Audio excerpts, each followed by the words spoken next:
रात को मैं इस टीले को चढ़कर यहाँ रोहड़ी गांव में पहुँचा हूँ। तो आपको मैं रोहड़ी गांव के लोगों से रूबरू कराऊंगा। ये बॉर्डर के जस्ट पास का गांव है, क्योंकि काफी चढ़ाई करने के बाद में इस गांव में पहुंचा हूं मैं। टीला काफी हाइट पे है और इस टीले के जस्ट पास में ही वो दूसरी तरफ पाकिस्तान बॉर्डर है, जो फेंसिंग लाइन है, तारबंदी जिसे बोलते हैं।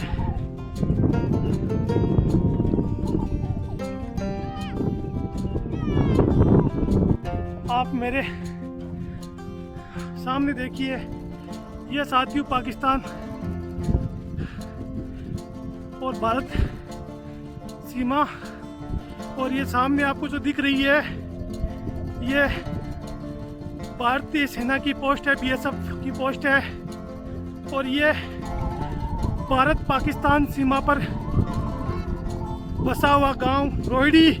नमस्कार दोस्तों, जय हिंद दोस्तों। मैं हूं आज रोहड़ी गांव में, जो भारत पाकिस्तान की बॉर्डर पर पड़ता है। शाम का समय हो गया है दोस्तों, और शाम का समय होते ही यहाँ की जो महिलाएं और बच्चे होते हैं उनका संघर्ष स्टार्ट होता है। अपने घरों से वो निकलते हैं पानी के लिए, पानी की खोज में, और दूर 4-4, 5-5 किलोमीटर चलने के बाद में है वो जो यहाँ पर छोटी छोटी बेरियां बनी हुई होती है, उसमें पानी लेने के लिए आते हैं। तो आप देख सकते हो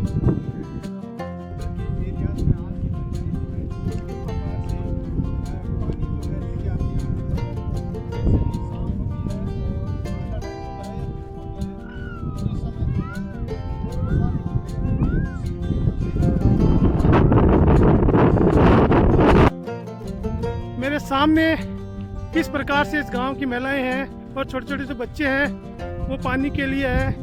इस गांव से 2-2, 3-3 किलोमीटर दूर चलकर है वो पानी लेने आते हैं। तो आप देख सकते हो किस प्रकार से इनका संघर्ष है, वो जिंदगी है, इसी पानी को लाने में है वो निकल जाती है।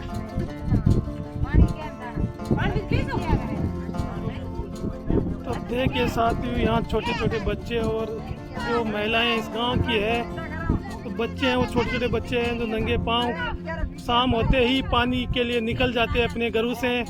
और सुबह और शाम इनका डेली का रूटीन होता है, और 4-4, 5-5 राउंड है इनको पीने के लिए पानी है वो यहीं से लेकर जाते हैं। तो बहुत ज़्यादा संघर्ष करना पड़ता है। जो आज सरकारें वादा करती है कि हर घर जल, हर घर नल, तो आप देख सकते हो इस गाँव में कितने मुश्किल हालात में ये जो इनको सुबह शाम है। छोटे छोटे बच्चे जिनके पढ़ने लिखने की उम्र है, इस उम्र में ये नंगे पाँव पानी ले जाने का काम करते हैं। और जो सामने आपको बड़ा सा टीला दिख रहा है उसके दूसरी तरफ है वो इनका ध्यानी है वो है। तो आप सुबह शाम कितनी दूरी पैदल तय करने के बाद में है इनको पानी नसीब होता है। आज भी इन लोगों के हालात में कोई सुधार नहीं है, बिल्कुल सरकारों ने इनकी ओर ध्यान नहीं दिया है। कितनी मुश्किल हालात में ये लोग संघर्ष कर रहे हैं, और पानी के लिए इनको है कितनी दूरी तय करनी पड़ती है। तो मतलब सरकारों का उम्मीद करो, आप सरकार का ही करो आपके लिए।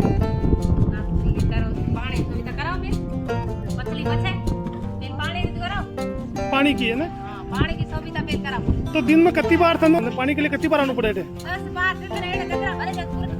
सुबह और शाम दोनों टाइम।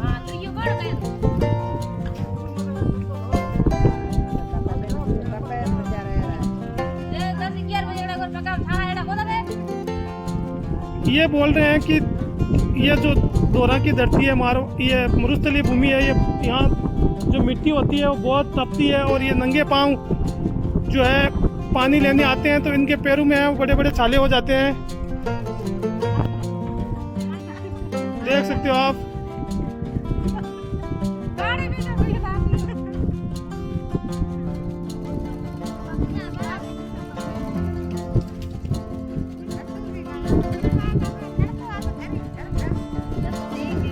तो चुनावी माहौल है, और चुनावी माहौल में सरकारें हैं, और वीडियो आपका जो शासन प्रशासन और जनप्रतिनिधि तक ये बात पहुंचेगी तो सरकार जरूर आपकी ओर ध्यान देगी और आपकी जन सुनवाई जरूर करेगी और आपकी समस्या जल्दी दूर होगी।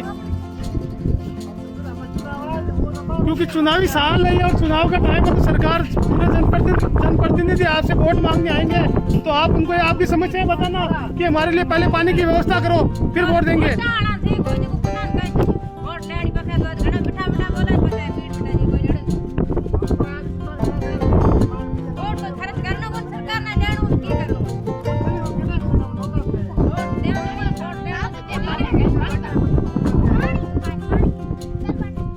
ये बोल रहे हैं कि जब जनप्रतिनिधि आते हैं तो वादा करके जाते हैं, पर इनका काम है वो आज तक नहीं हुआ है। तो आप अनुमान लगा सकते हो कि इनको कितना संघर्ष करना पड़ता है, कितनी मुश्किल हालात में सुबह और शाम इन तपती रेत में है ये पानी ढोने का काम करते हैं। तो आप कितनी मुश्किल में इनका जीवन कट रहा है। सरकारें बनती है, आती है, जाती है, पर आज तक इन लोगों का है तो वही डेली रूटीन होता है।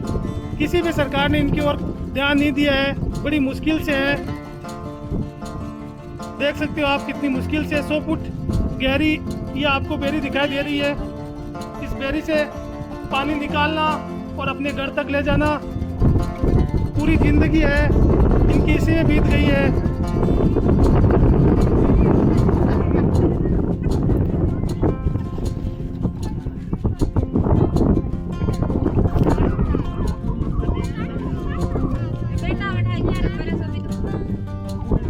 नहीं किया,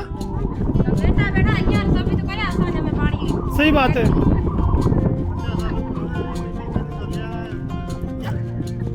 हाँ, इनका कहना है कि पूरी लगभग जिंदगी का आधे से ज्यादा सफर तो हमारा इस पानी को ढोने में निकल गया है। अब सरकार ने इतने सालों में ध्यान नहीं दिया, तो आगे क्या उम्मीद करते हैं कि आगे सरकार भी ध्यान देगी और इनकी समस्या है वो दूर होगी। क्योंकि सरकारों से लोगों का भरोसा है वो बिल्कुल उठ गया है दोस्तों। बिल्कुल भी भरोसा नहीं रहा है कि सरकारें इनकी समस्याओं को सुनेगी, इनके दर्द को, इनकी तकलीफ को समझेगी।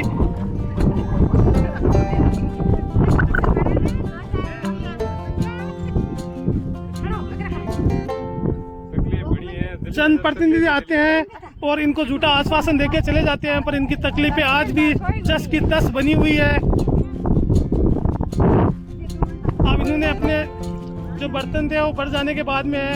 अब इस सामने आपको जो दिखाई दे रहा है बड़ा सा टीला, इसको पार करने के दूसरी तरफ है वो इनका जो डानी है वो है। तो आप अनुमान लगा सकते हो कि इतनी चढ़ाई पर रोजाना 2 टाइम है वो इनका डेली रूटीन होता है। तो कितना मुश्किल इनका जीवन है, और फिर सिर पर इतना भार लेकर इस टीले पर चढ़ने के बाद में है वो कितनी इनको परिश्रम करना पड़ता है। साथियों, आप देख सकते हो कितनी मुश्किल हालात और कितने मुश्किल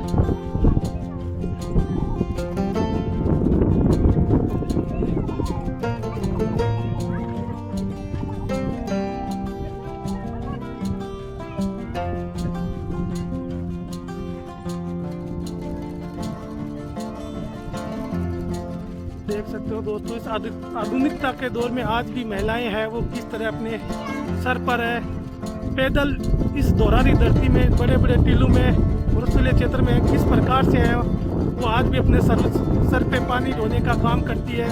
और जब मैंने इनसे बात की तो उन्होंने यही बताया कि हमारी जो 40 साल की उम्र है वो पानी ढोने में निकल गई और आधी और बची है, वो ऐसे ही संघर्ष में निकल जाएगी। तो आप अनुमान लगा सकते हो कि कितना संघर्ष इन महिलाओं को करना पड़ता है। तो सरकारों से भी मेरा अनुरोध है, जो सरकारें वादा करती है हर घर जल हर घर नल, तो आप देख सकते हो उन सरकारों की पोल खोलता है वीडियो किस प्रकार से इस गांव की महिलाओं को कितना पानी के लिए संघर्ष करना पड़ता है। और सामने जो खड़ा टीला है उसकी चढ़ाई करके दूसरी तरफ इनका गांव है वहाँ जाना पड़ता है। और छोटे छोटे बच्चे आप सामने देखो, एक छोटा सा बच्चा है जिसकी पढ़ने लिखने की उम्र है, वो इस उम्र में है, नंगे पांव एकदम इस तपती दोहरारी धरती में किस प्रकार नंगे पांव है पानी ढोने का काम करते हैं। बेटा एक काम रोज करना पड़ता है, कितनी दिक्कत होती है? बहुत परेशानी होता है। तो सुबह शाम रोजाना ये काम करना पड़ता है। तो स्कूल नहीं जाते? स्कूल नहीं है गाँव में? फिर स्कूल क्यों नहीं जाते? मास्टर नहीं है? कब कब जाते हो? तो पैरों में बेटा इस टाइम इतनी तपती धूप में आप नंगे पाँव हैं, वो पानी ले जा रहे हो तो कितनी तकलीफ होती है आपको।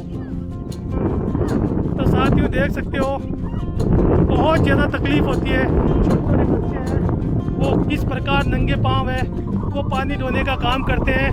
तो इस वीडियो को ज़्यादा से ज़्यादा शेयर कीजिए ताकि उन सरकारों की भी जो नींद में सोई हुई है उनकी नींद खुले और उनके दुख दर्द और तकलीफ को समझ सके।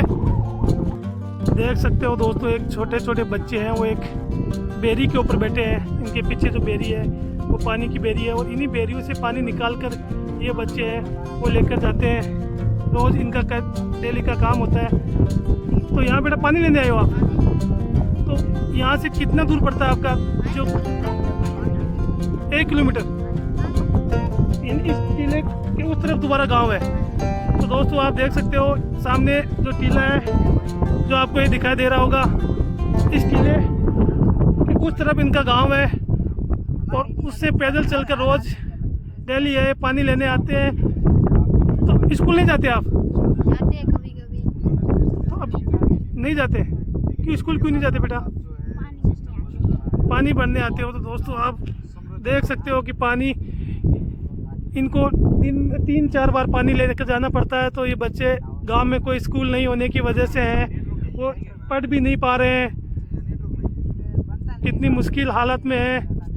और बॉर्डर के पास का जस्ट पास का ही गांव है जहां से बॉर्डर है, वो इस जिले के दूसरी तरफ बॉर्डर है। और उस क्षेत्र में इस प्रकार की हालत बने हुए है, कितनी दयनीय हालत है आप अनुमान लगा सकते हो इस वीडियो को देखकर कितनी मुश्किलों में ये छोटे छोटे बच्चे हैं वो संघर्ष करते हैं। और इनका जो बचपन है वो खेलने कूदने के दिन है वो इसी संघर्ष में कट रहे हैं। अच्छा पूरी नहीं करते हैं, केवल झूठे वादे करते हैं। झूठे वादे। हाँ तो यहाँ पर जो पढ़ाई की है जो शिक्षा के बारे में स्कूलें वगैरह कितनी क्या क्या है यहाँ पर? 12वीं तक है। अच्छा 12वीं तक है। कितने मास्टर हैं? 4-5।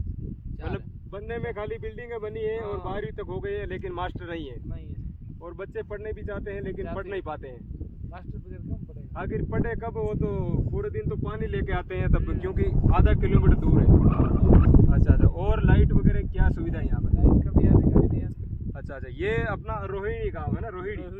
रोहिणी गांव है, बॉर्डर का आखिरी गांव है। तो यहाँ से बाजार कितना दूर लगता है? 60 किलोमीटर। अच्छा 60 किलोमीटर कटना पड़ता है। चलिए दोस्तों ये थे हमारे साथ जो यहाँ बॉर्डर के एरिया के पास के व्यक्ति। तो इनका परिश्रम देख के आपका क्या कहना है और सरकारों को इनके बारे में क्या करना चाहिए और ऐसे छोटे छोटे बच्चों के बारे में सरकार को क्या करना चाहिए? चलिए मिलते हैं फिर आगे किसी वीडियो में, तब तक के लिए जय हिंद जय भारत।